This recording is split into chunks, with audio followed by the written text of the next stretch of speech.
Hello YouTube, this is Carlson007. I have a personal profile, and I'm also the founder of Carlson's Raiders Airsoft team. My buddy made the Carlson's Raiders YouTube page. If you haven't checked it out, subscribe to that. I just want to do a review today on a Cyma Thompson, what started life as a Cyma M1 military Thompson, and it's slowly been through the process of conversion to a 1920s Thompson. I got it maybe 4 years ago, back when they were very, very popular at Big Five. I paid a ridiculous amount of money, being that it was new. I really was excited and decided to buy it. So basically, it served me very well for a lot of years. What happened was, I really liked the early Thompson, and I've always wanted one. And at that time, they didn't even have the Cyma 1928 model. All they had available was that spring 1920s Thompson, something I was not interested in getting, because what's the point of having a Thompson submachine gun if it's spring? Some of you will argue it's a good movie prop, which it is, but you know, other than that, it's for practical use in airsoft. A spring Thompson is probably not extremely useful.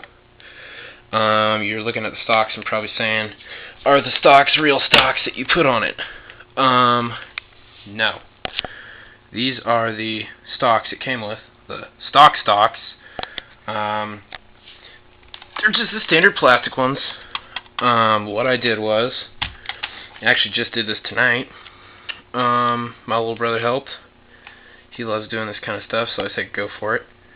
What you do is, it's a very long and annoying process in which you make sure you take all the metal hardware off, get everything off the gun, get out heavy grade sandpaper. You want to put some pretty good scratches because you want paint to stick, and you don't even need brown paint. You need, the color I used was lamp ebony or black, and it's just acrylic paint. Really cheap. Get it from Michael's Arts and Crafts.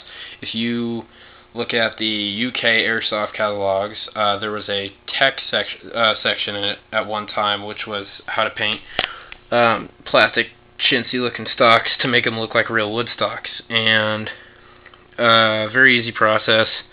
It's time consuming if you want it to turn out looking good. I'm very happy overall with the way this turned out. When you probably first watched this movie, if you didn't see the airsoft, you probably couldn't tell unless you noticed the military type receiver on it. But yeah, cheap acrylic paint. That was the first thing we used. Heavy grade sandpaper. We didn't have the sandpaper, so we just used the sanding discs from a circle sander. The second thing we used, which is the last step, if it doesn't come out as dark as you want it,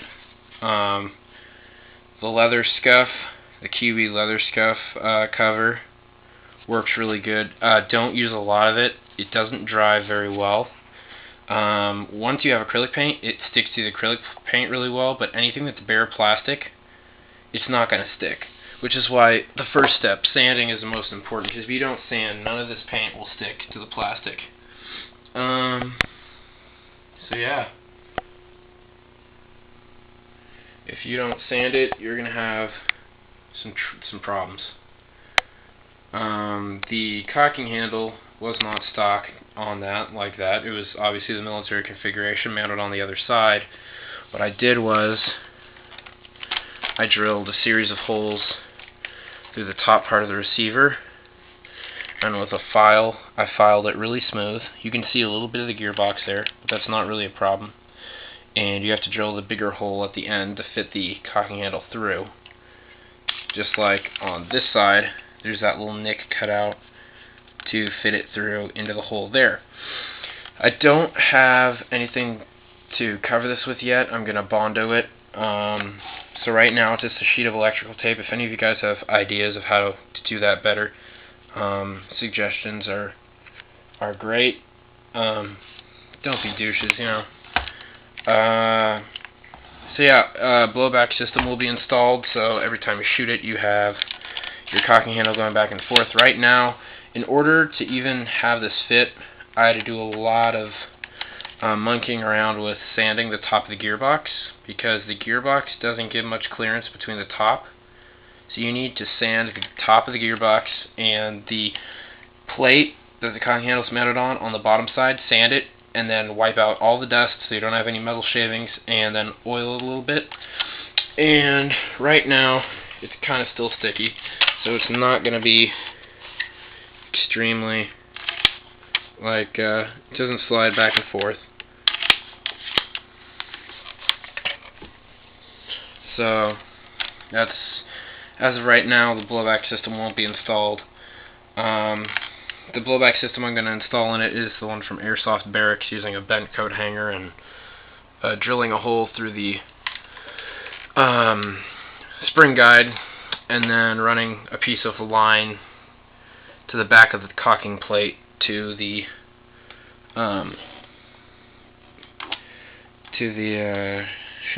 bent coat hanger piece that sticks out the back. If you want more information on how that works, you should just check out that blowback modification on Airsoft Barracks. I'm not promoting that person at all. It's just, it gives a very good step-by-step on how to do this without wrecking your gun, although you can wreck your gun if you're not good enough at it. As of this moment, the worst looking part of this gun is the electrical tape, but like I said, that's soon to be gone.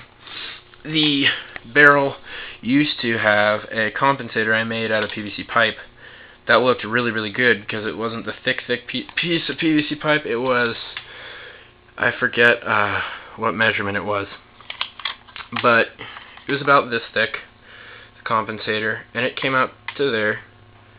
And I used a Dremel tool to cut the slots in it, and then I also rounded the end of it so it looked correct, and then I used the next size up to clamp on the back of that compensator, and that fit perfectly over this nub on the end of the Thompson barrel, and you cut a slot in the top to fit over your front sight, and it works great. And just dab a super glue to keep it on. That's the best way to attach it. If it fits tight enough, you don't even have to put anything on it, but you do of course risk losing it. The reason I removed it is because I was shooting and I had a ricochet come back and put a big nice chip in it, so I decided to just take it off. And then my future is to buy King Arms 1928 Thompson and get the mosquito molds kit for the 1920 receiver that has the cocking handle already on the top, and this one will go to my little brother. That way we have two people wielding Thompsons. I really, really like how the wood came out. It really does look great. I don't have any pictures of what it looked like before, so I can't give you a reference on how much it got better. But I think anybody who owns a Cyma Thompson will know how much the wood looked pretty chintzy before this happened to it. So yeah, that's pretty much it. I hope you enjoyed this review. I didn't do much on the I didn't do anything on the internals. It's all stock.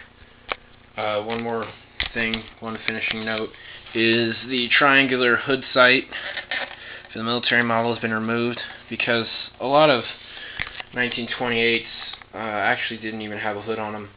And this aperture sight was a later sight. They had the fold-up sights with a peep sight, and they also, when you folded it down, it had a notch sight for just standard use, and then you can adjust for range and windage by the fold-up sight. That was the 1921 model. People don't realize there's more than just two models of Thompson. We have the 1921. Before that, you can do your research. Type in on YouTube Tales of the Guns Thompson Part 1 and watch it.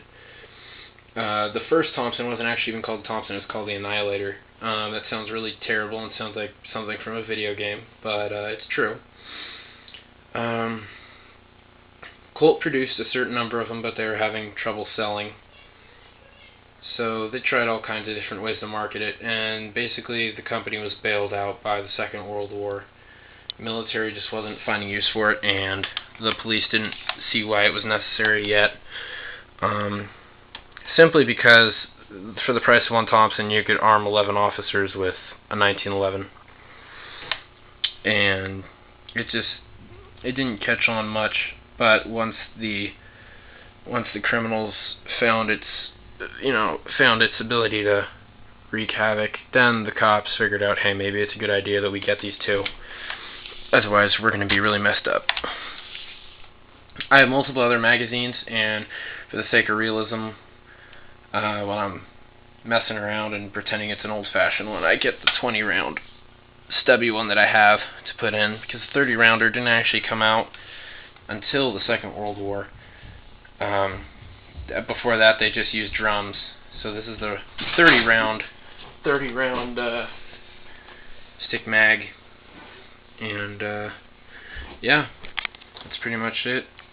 Rate, subscribe to Carlson's Raiders Airsoft page, and have a good one.